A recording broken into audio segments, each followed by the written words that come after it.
And that's a funny title just to say that I want to talk about the possible applications of all this network science, graph theory, and so on, applied to the particular case of a network of scientists working together. So I have the tractor. So I'm going to apply it to a network of scientists working together. And the first question is why do such a thing? And well, I think that we can all agree that science is fundamentally a social activity where collaboration and communications are fundamental. Just think of the time you spend writing the paper instead of doing the actual science. And despite this being so important, the communication between scientists, we still use pretty old-fashioned communication devices. Like we still write papers, go to congresses. We basically do the same thing we were doing 100 years ago. So as I deeply believe that as scientists we should be using the best possible tool to communicate, I've been thinking in what this best possible tool should be. Frankly, I don't know, but my guess is something like this, and it's taking the inspiration from the internet. The internet is another network where communication and collaboration is very important, and in a sense, it has already been solved, because by applying graph theory, with graph theory you can do a lot of fancy stuff. You can detect clusters, you can measure the minimal length between nodes, things like that. You can measure the connectedness. The connectedness is just what Google calls PageRank and what indexes the web pages when you search for them. And I think you all agree that Google is a pretty good tool for what it's doing, and it's so great because it allows you to understand the internet. You don't need to explore the internet by yourself, but it tells you what is important and what is not.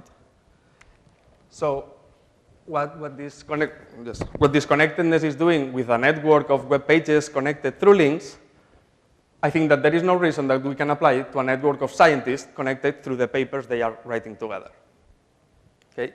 And from that, analyze this network to get useful data for the researchers themselves. So what can you measure? What can you compute from this kind of network?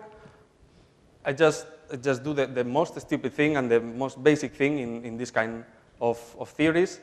The first thing that you measure, obviously, is the interaction, the intensity, of the collaboration between scientists. You write more papers, you are more connected to another researcher. Then you can go a step further and measure the intensity of indirect connection, so two-step connection, three-step connection, and so on. This gives you an index of how closely related you are to anyone in the network. Then, again, you have this connectedness feature, that is the PageRank, what it's called in Google. And it gives you how well connected a given node is with the network. So in a sense, how influential the scientist is in the network. Now, by combining these two, the intensity of indirect collaboration that tells you how closely related you are to a scientist and how influential, or allow me to say good, that scientists can be, it gives you a very interesting index because it tells you how much you should be interested in contacting this person. Because he knows more or less the same thing that you are doing, and he's well connected and influential. So it's probably a good idea to start a collaboration or talk with him and work and things like that. Now, as I told you, at a mathematical level, this is a very simple theory, and I want to stress some possible applications of this kind of rudimentary exploration of the scientific community. First one is the discovery. You could get, for example, a tool that gets you alerts when somebody that is closely related to you and well connected, these two things that I'm talking about, publishes a paper. You might not even not know this person. You could have missed that paper, but it's probably very good for you that you read it.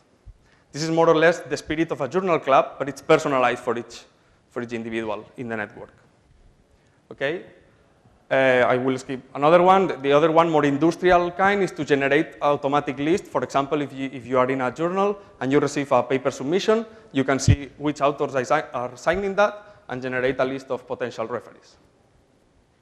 Or similar things that, well, yes, I have time to explain. For example, you could be a funding agency and you are organizing a workshop. You give me the names of the organizers. I can say, who's going to be interested in going to that workshop? Who should you be funding to go to that workshop? Because it's going to add value to that meeting. Now, finally, a little of publicity, because about these topics, instead of writing a paper, what I decided to do is put it in practice and make a kind of proof of concept, if you want, website that is very slow and very buggy, but it's working, so you can check it out if you want. It's called the Scientific Indexer, and right now only works with arXiv, so if you publish in arXiv, you can try it, and you can tell me what you think of it. Thank you very much.